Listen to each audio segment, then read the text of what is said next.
naafi kaddamaa daladda naafi kaddamaa dalaguuf biyyaa baate warrinaan jettan kaddamaa dalaguuf biyyaa bahe xiyyaara abbaa kiyyaa haadhuufuu barbaadda immoo maktaba abbaa kiyyaa keessa naafi ko si qofaa miti anis kaddamaadha si wajjiidhaan anis amma mana arabaa kana jira maaliidhaaf jireenya koo jijjiiruuf jecha dalaguuf jecha hojii tuffachuuf miti ka biyyaa bahe akkuma jibaanti maktaba abbaa kiyyaa dalaguuf miti biiroo an dalagu eessa biiroo kushiinaa arabaa biiroo mana fincaanii arabaa biiroo mana keessa jechuudha kutaa kutaadha hojiin hojiidha hojiin maat hojjettus hojii halal taanaaniin hojiidha eenyu harka eenyu eegata yeroo amma eenyu eegata dhugaa rabbi abbaa fedhaatu haadha kee haa ta'u abbaa kee haa ta'u abbaa manaa kee haa ta'u ilmaan kee haa ta'u namni jechuudha gaafa si tajaajilee ganamallee harkuma isaa eeggata galgallee harkuma isaa eeggata guyyaa hunda harkuma isaa ganama harkuma isaa wallahi si tuffataa deema abbaa fedhe abbaa ilmaan keetii mantiin abbaa ilmaan keessaa hoo yeroo ammaa jechuudha keessaa yeroo ammaa kana jechuudha namni hojii hin qabaatin nama gadi namni hojii yoo hin qabaatin tuffatamaadha namni hojii yoo hin qabaatin beektullee miti namni hojii yoo hin qabaatin jechuudha dhugaa rabbi biizinesi hoo harkaa yoo hin qabaatin namni nama gadi nama san jechuudha tuffatullee dubbatullee irraa hin bareedu dubbisu haga fi hayyuu fi mantiin namni hagi fi hayyuu fedhe maan ta'in yoo dubbatallee dubbii isaa sun hin dhagahamu uffannaa uffataa isaa irraa hin bareedu wannuma takka hagi fedhellee fiizikaalaan yoo bareedaa ta'e jechuudha namni hojii hin qabne tuffatamaadha yeroo kamiinuu iyyuu kan nama deemsine beekuu qaban assalaamu alaykum warahmatullahi wabarakaatuh ummata qashiti baga nagaan dhuftan marti keessanuyyuu deebinee jira viidiyoo naafi kuni ijoollee keenya biyya arabaa turanidha barumsa ta'ee dhiyaadha warroonni dadhabni hojii eeganaa dalannaa sahii dalagaan nama ulfaatti namatti ulfaatti jechuu kan kooti miti hin jajjabaatti taa'ullee jechuudha hojii tuffachuuni hojii filachuuni dhugaa rabbi hiyyuu mara si buusa abbaa fi nimaanti abbaa manaa kee mantiin mi'a obsi abbaa manaa kee dalagaa qabaa jedhu an abbaan manaa kee dalagaa qabaa jedhu guyyaa hundumaayyuu biizinesi isaa harka eeggata ta'iseetu shaayii kanas naa bituuf isuma eeggadha abaa naa bituuf isuma eeggadha dibata rifeensa kiyyaa bitadhuudhaaf isuma eega wannum hundaaf obseetu wannum hunda harkuma isaa kana jechuun barbee hirkattummaa isa hidhansanii barbuu dandeetteetiin dhaabbanni jechuudha bara hirkattummaa isa hidhansanii nama hirkattee jiraachuudha abbaa manaa kee waan taate hoo kabajaa argatte dalagaa kan kee qabaachuudha dhugaa rabbiitti biyya kamiin jiraadhu biyyatti illee jechuudha ijoolleen keenya asii galanii nu dalagaa arabaa dalagaa baanee ifaajee baanee gaafa galliin teenna wanni jettan wanni akkasii sun jechuudha sammuu keessan keessa isin jiru haqaa sammuu keessanii biyya galte taanaan jechuudha osuma asiin galanii waan dalaguu qabdu yoo murteessitee galta osuma biyya saniin galeen jechuudha gaafa galte jechuudha gaafa biyya namaa jirtu maal akka daladdu dalagaa akkamii akka sirraa deemu kana yoo jedhu ammoo dalagaa filadhu dirqama konkolaataa bitee konkolaataa ofuun qabaattu dalagaa xiqqishurraa jechuudha dalagaa isa jedhan qubee xiqqishurraa jechuudha dalagaa xiqqishurraa kaatee guddaa geetta waan ta'eef dalagaa gaafa tuffatte ammoo ati siifuu dhumatte kanaafi osuma biyya namaa jirtan jechuudha osoo biyya keessan hin galeen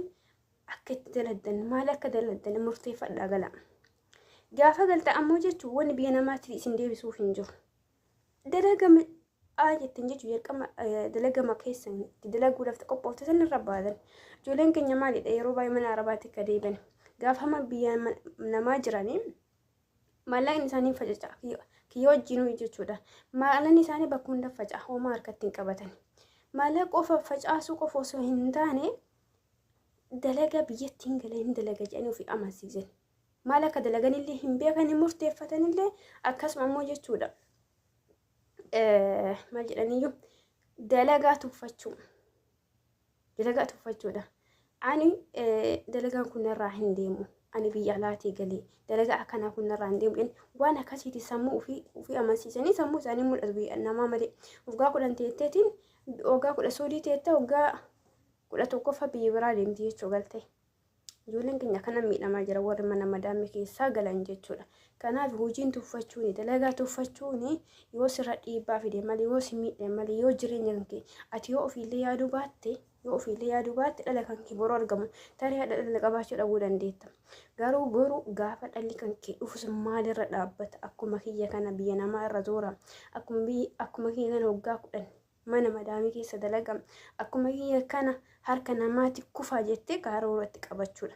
Kanaaf har'a yoo ati jalqabde inshallah ilmaan kan kee buru waan gaarii irratti karaa barnoota isaaniitti xiyyeeffannoon barachuu danda'a. Nu carraa barumsaa san dhabneetii mika biyyaa baane barbe namni barumsa fixee hojii dhiisee dhufellee ni jira. Garuu harka caalu ijoolleen kan shamarranii naan dabalatee jechuudha warra barumsaa gidduu dhaabee biraa deeme jechuudha.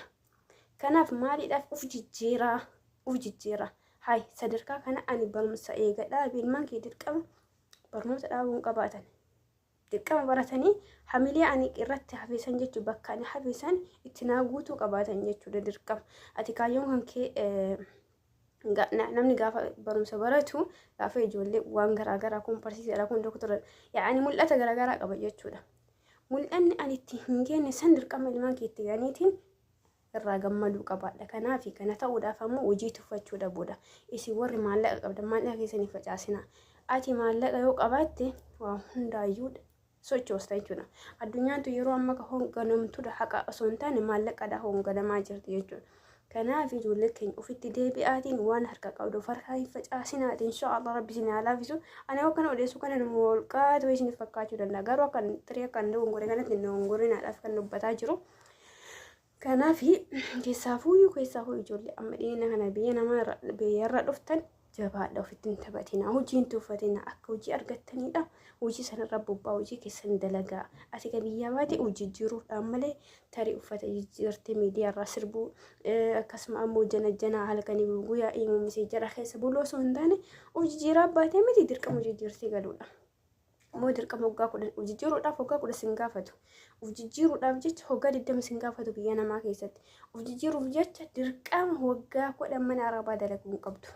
Waan ana waggaa 10 dalagee waggaa 12 dalagee 15 dalagee dadhabe tokko nama daladdee keessaa ba'uu dandeetta yoo kaayyoo qabaatte yoo karoora qabaatte yoo hojii tuffachuu qabaatte hojii tuffachuu dhabde jechuudha. Hojii makamiinuu yoo halaala taanaa hojii sun waan rabbiin hin dallansine taanaa irra bobbaatee hojjetattee hojii jirtee gara biyya keetti galuudha. Dirqama waggaa 10 fi waggaa 20 biyya namaa keessa ta'uun hin barbaachisu. Ammoo jechuudha rakkinni keenya guddaan ijoollee shamarranii.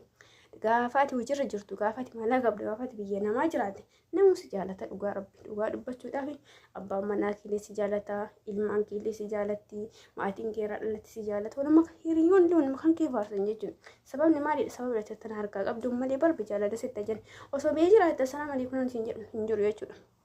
Osoo biyya jiraatte atu assalaamu alaykum jedhanii sirraan jawwaabatan tuffii kan kee jira jechuudha osoo ati waa harkaa hin qabanne.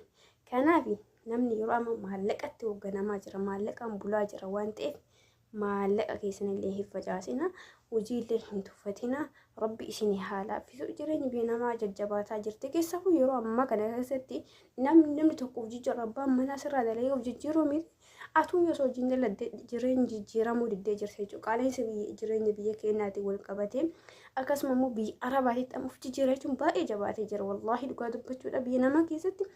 Keessafuu biyya arabaa keessatti yoo keessa hin gallaa jedhanii karoora akkasii jiraate malee biyya namaa kana keessa taa'e biyya arabaa kana keessa taa'e jijjiiraan baay'ee jajjabaatee jira. Sababni isaa namni akkuma jiru kalaas rahmata walii dhabee jira. Ilmoon dhalli namaa onnee isaa kun goggogee jira waan ta'eef uummanni arabaa dur akkanaa miti dhugaa rabbii dubbachuudha.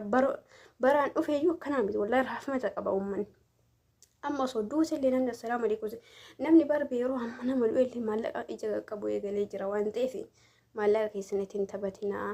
Nu tarii dogongorreetii nu tarii nu sobanii maallaqa keenya karaa hin taane irra nu harkaa baasaa turanii atammoo buleettii tiyya kan carraa viidiyoon kun si bira ga'e yoo ta'e kaayyoo kan kee itti baafadhu maallaqa keetitti hin taphatin hojii hin tuffatin argannaa hojii argamnan dalagadhu rabbisi haa laaffisu inshaallah ta'ala. Kanaaf naafiitiin na barumsa guddaadha jecha midhati jette ijoollee keenyaadhaaf inshaallah. Dirqama abbaa manaa kan kee eeguun qabaattu dhugaa rabbi. Halkanii guyyaa abbaa manaa kan kee idoo gasii buusaa deemee maali faayidaan? Halkanii shaashiidhaaf illee wanna hundaafuu yoo baasee wasaar geegan maal faayidaa jijjiiramni hin jiru jechuudha. Yaani harka kana baasanii harka kana keessatti balleessuu jedhama dhiyaana. Kanaaf jabaadha yeroo gaarii inshallah isinitti tole yeroo dhiyootti hundi keessanuu yoo yaada muraada guuttateetiin waan yaade tana bakkaan ga'e biyya ofiitti deebi'u isin taasisu. Galatooma horaa bulaa isiniin jedha ulfaadha. Assalaamu alaykum warahmatullahi wabarakatuh. Jabaadha inshallah jireenya nama waanneetiin kara biyya keenya nagaan deebi'uudhaaf jirra bi'idhnillaahi ta'ala. Assalaamu alaykum warahmatullahi wabarakatuh.